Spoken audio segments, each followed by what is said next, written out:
السلام عليكم داودي horey ma maqashay in kacbada waa xashka dhexdeeda waa beedka ilaahay mar waqtiyada kamid ah la isku dhex baacsaday xataa quriyo la isku soo baxay oo ana ka xoog weynay ana mahdigiya ay sheekadu gaadhay xataa la go'doomiyay dhiig badanna ku daatay maanta barnaamijkeenu waxa uu ka hadlayaa dhacdadaas magaalada Makka ee dalka Sacuudiga waa meesha inoogu barakaysan ka islaam ahaan ee ku yaalo masjidka xaramka waa kacbada sharafta leh waa goob sida weyn aan u ixtiraano ayna u ixtiraamaan malaayiin dad ah halkaas waxa ka mamnuuc ah dagaal iyo daadinta dhiiga xataa geed la gooyo lama ogola gudaha magaalada Makka waana meel nabadeed si kastaba ha ahaatee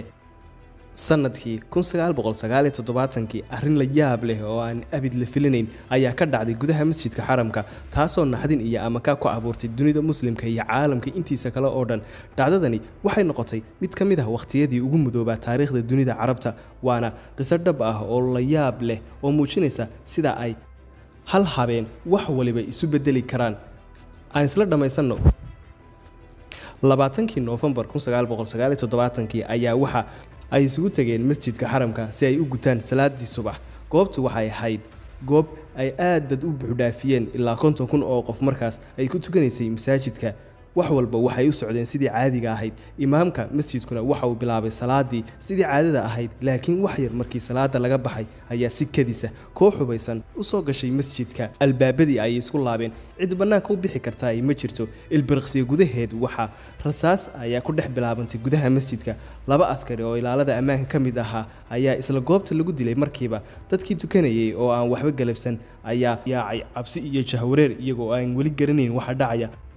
kooxdii weerarka ahayd ayaa markiiba qabsatay meelo istiraatiiji ah oo masaajidka ka mid ah gaar ahaan waxa ay fuuleen minaaradda masaajidka si ay halkaas uga noqdaan sniper yani ay cid kasta oo istusta ay u toogtaan qaar kalena waxay isku fidiyeen dabaqyada kore iyo qolalka hoosta si ay uga dhisaan difaac adag kooxdan hubaysan ee weerarka fulisay ma ahayn burcad caadi ah waxay ahayd koox mintidiin diimeed ah oo si fiican u qorsheeyay howlgalkan hogaamiyaheeda waxa la oran jiray Juhayman al-Utaybi waana nin hore uga tirsanaan jiray ciidamada ilaalada qaranka Sacuudiga isla markaas ka soo jeeday qoys caan ah oo xagjir ah Juhayman iyo saaxiibadiis waxay aaminsanaayeen in diinta islaamka la fasahaadiyay gaar ahaan Sacuudi Carabiya ay ku eedeeyeen in ay gaal raac noqotay dhaqankii reer galbeedkuna oo ku baahay kooxdani waxay ku andacoonayeen in boqortooyada al Sacuud ay ka weecatay shareecadii islaamka ee saaxiibka la ahayd isla markaana xukuumaddu ay la saaxiibtay gaalada reer galbeedka taasina ay khiyaano ka tahay diinta islaamka ujeedadu waxay ahayd inay kacdoon diiniya ku oogaan dhulka xarameynka waa Makka iyo Madiina si ay ula wareegaan talada dalka sidoo kale Juhayman waxa uu ku dhawaaqay in saaxiibkiis Maxamed Cabdullaahi al-Qahtani nin la oranayay uu yahay mahdigii la sugayay oo aaminsanahay inuu imanayo dhamaadka zamanka si uu u badbaadiyo dunida islaamka markii ay weerarkan qaadeen mid ka mid ah ragga Juhayman ayaa la wareegay mikrofoonka masjidka isagoo ku dhawaaqay in uu mahdigii yimiday uuna yahay qofkan ay wataan kuna amray dhammaan dadkii joogay inay beec waa oofin iyo adeecide u sameeyaan mahdiga weerarada lama filaanka ah iyo sheegashadan mahdiga waxay maskaxda ka wareerisay dadkii muslimiinta ah ee halkaas joogay iyo guud ahaan intii maqashay warkan waayo waxa la arkay in koox hubaysan ay gudaha u galeen gurigii alle iyagoo oo dhiig daadinaya arrin aan abid la malaysan karin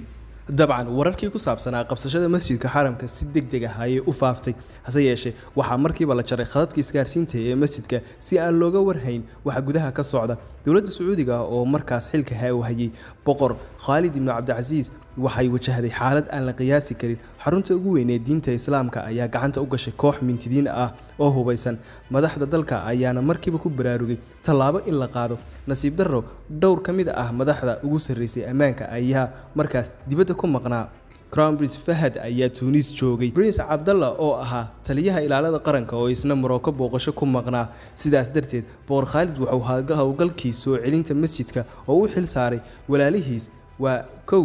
Amir Sultan oo ahaa wasiirka difaaca iyo Amir Naif oo ahaa wasiirka arrimaha gudaha si ay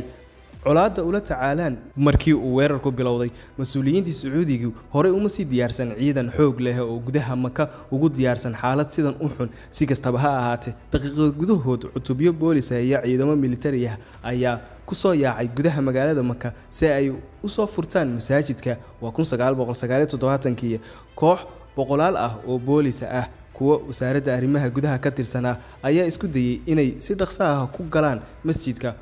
oo ay kuwan hubaysan ka soo saaraan balse weerarku ay ku qaadeen waxa ka hor yimiday iska caabin culus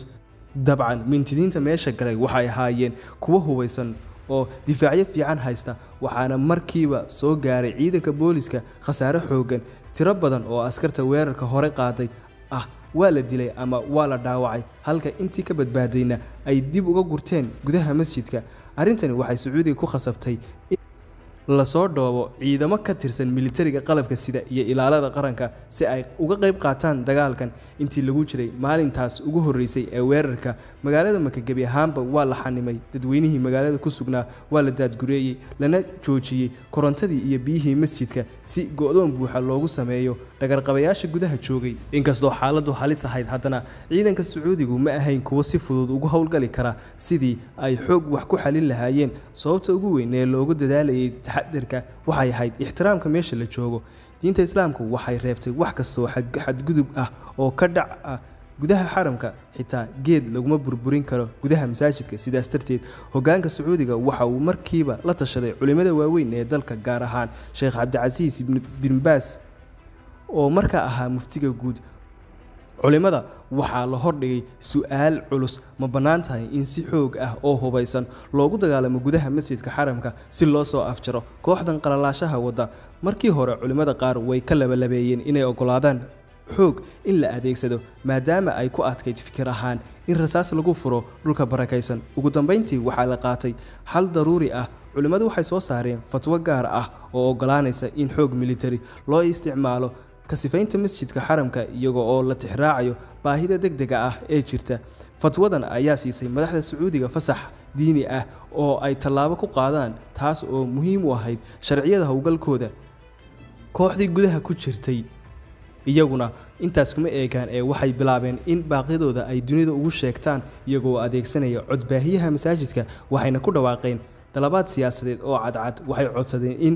Sacuudi Carabiya ay jarto xiriirka reer galbeedka khaasatan in la joojiyo dhoofinta shidaalka saliidda ee loo iibgeeyo Mareykanka iyo in dhulka laga saaro dhammaan khubarada iyo askarta shisheeye ee joogta Sacuudiga sidoo kale waxa ay ku baaqayeen in la tuuro oo la rido boqortooyada Aal Sacuud iyo culimada dawladda la shaqeysa iyaga oo ku eedeeyay inay ka tageen ku dhaqankii diinta dalabaadkani waxay muujinayeen in kooxda weerarka ay qorshahooda ahaa kacdoon diimeed isku dhafan oo leh ujeedooyin siyaasadeed oo ballaaran ma ahayn oo kaliya inay qabsadaan masjidka balse waxay rabeen inay seefta ku xukumaan jihada mustaqbalka Sacuudiga iyo dunida muslimka oo dhan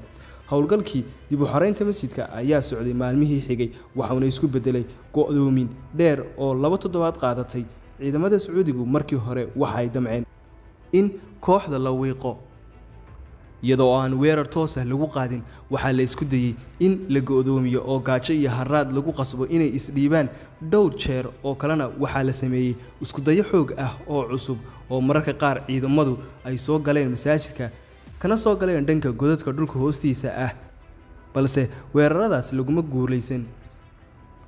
toddobaadkii labaad ee go'doominta dawladda Sacuudigu waxay qirtay in xaaladdu cakiran tahay oo ay adag tahay in kali ahaan loo xaliyo ugu dambeyntii waxay qaadatay go'aan aan caadi ahayn gargaar military oo shisheeye ay dalbatay boqortooyadu waxay si hoos ah ugu yeeratay dawladda Faransiiska iyagoo weydiistay inay soo diraan koox khubaro ah oo ku takhasusay la dagaalanka argagixisada Faransiiska codsigaas waa uu aqbalay waxaana Sacuudiga soo gaaray tiro yar oo ka tirsan ciidamo khaas ah oo Faransiis ah tani lafteedu waxay ahayd arrin la yaab leh maxaa yeelay magaalada Maka waa ka mamnuuc in dadka aan muslimka ahayn ay soo galaan xaramka si arintan xal loogu helo warar la helay ayaa sheegaya in saraakiisha Faransiiska ee yimid ay sameeyeen waxa loo yaqaan shahaadayn kumeel gaar ah waxay ku dhawaaqeen kelmadda tawxiidka oo si rasmi ah diinta islaamka ugu soo biireen si ay ugu banaanaato inay galaan magaalada barakaysan inkasta oo falka ahaa mid farsamo oo kaliya oo aanu ka turjumayn in ay dhab ahaantii qaateen diinta. haddana Sacuudigu waxa uu uga gol lahaa in xeerka diinta la dhowro isla markaasna gargaar la helo. Faransiiska iyo Sacuudigu waxay diyaariyeen qorshe cusub oo lagu soo afjarayo howlgalkan. ciidamadii khibradda u lahaa waxa ay la yimaadeen hub iyo agab gaar ahaan waxa ay sideen nooc gaas oo sunta dadka ka ilmaysiisa oo awood u leh in qofka ka wiiqdo indhaha halista iyo dagaalkana ka dhigto mid neef qabatow iyo matag dareema. ujeedadu waxay ahayd in gaaskaas lagu sii daayo gudaha masjidka si kooxda weerarka loo suuxiyo ama loo jilciyo dagaalkooda. markii la helay fatwo hore oo fasaxday in xoog loogu adeegsado tallaabadan gaaska ahna waa la go'aansaday. ciidamada Sacuudiga iyo khubradii Faransiisku waxay bilaabeen wejigii ugu dambeeyay ee weerarka. waxaa la geliyay tuubooyin gaaska ku faafiya meelaha ay mintidiintu isku gadaaminayaan, gaar ahaan qoladii dhulka hoose ee masaajidka joogtay. qiiqii sunta ayaa ku faafay gudaha, taasoo keentay in qaar badan oo dagaalyahanadii ka mid ah ay neef qabatoomaan oo itaal beelaan. intaas kadib ciidamadii Sacuudigu waxay fursad u heleen inay gaadaan goobihii ay ku dhuumaalaysanayeen dableydu. waxaa la bilaabay in sagxadda masaajidka daloolo laga qodo, laguna tuuro qaraxyo iyo bambooyin si loo weeqo kooxdii hoosta ku jirtay. tallaabooyinkaas adag waxay sababeen dhimasho aan la xakamayn. xitaa qaar ka mid ah maxaabiistii ama dadkii rayidka ah ee la haystay ay ku waxloobaan. hase yeeshee waxay ku qasbeen haraadigii mintidiinta ah inay ka soo baxaan meelihii ay isku qarinayeen. markaasna askarta Sacuudiga ah oo bannaanka taagnaa si sahal ah u toogtaan intii iska caabisay. 2 toddobaad kadib markii uu weerarku bilowday, maalmo dhiig iyo rafaad badan ku dhamaadeen, xoogagii mintidiinta badankoodii waa la dilay, halka intii soo hartayna laga saaray gudaha masaajidka. maalintii 4 Disembar 1979 subaxnimadii wixii ka dambeeyay rasaastii waa la joojiyay. yacni dagaalkii waa uu dhammaaday. masjidka xaramka dib ayuu u xoroobay, waxaana soo afjarantay go'doomintii dheereed ee kooxdii Juhaymaan. hogaamiyahana waa la qabtay. Maxamed al-Qahtani oo ku sheeganaa inuu mahdigii yahayna waxaa lagu dilay isaga iska horeymaadyadii ugu horreeyay ee gudaha masjidka ka dhacay toddobaadkii koowaadba, taasoo niyad jab weyn ku riday taageerayaashii weerarka. intii badbaadayna maleeshiyaadkii Juhaymaan oo ku jiro waxaa loo taxaabay xabsiga si loo horgeeyo cadaaladda. baaritaano degdeg ah iyo maxkamadda ayaa la qabtay toddobaadyadii xigay. ugu dambeyn go'aan adag ayaa la qaatay. Juhaymaan 68 ka mid ah raggii la socday ayaa lagu xukumay dil, waxaana xukunkaas fulintiisa loo sameeyay si dadweyne ah, waa public execution, dabayaaqadii Janaayo 1980 si loo muujiyo awoodda dawladda iyo ceebaynta falkii ay ku kaceen. waxaa raggaas lagu fuliyay dil toogasho ah, waxaana lagu fuliyay fagaarooyinka magaalooyinka kala duwan ee Sacuudiga. dhimashadii Juhaymaan iyo asaagiisu waxay calaamad u ahayd dhammaadkii riyooyinkii kooxdan ee ahaa in kacdoon diini ah lagu rido boqortooyada. dhanka kale, khasaarihii ka dhashay dhacdadani aad buu u weynaa. intii lagu jiray weerarkan iyo howlgalkan soo afjiridiisii waxaa la waayay dad fara badan. dadka ku dhintay waxaa ku jiray ciidamadii dawladda, dagaalyahanadii weerarka iyo rayidkii ku jiray masaajidka. tirada rasmiga ah ee la shaaciyay waxay ahayd ku dhawaad 255 qof oo dhimatay oo ay ku jireen xujay, shacab, ciidamadii dawladda iyo kooxdii hubaysnayd. in ka badan 560 qof oo dhaawac ay soo gaadheen.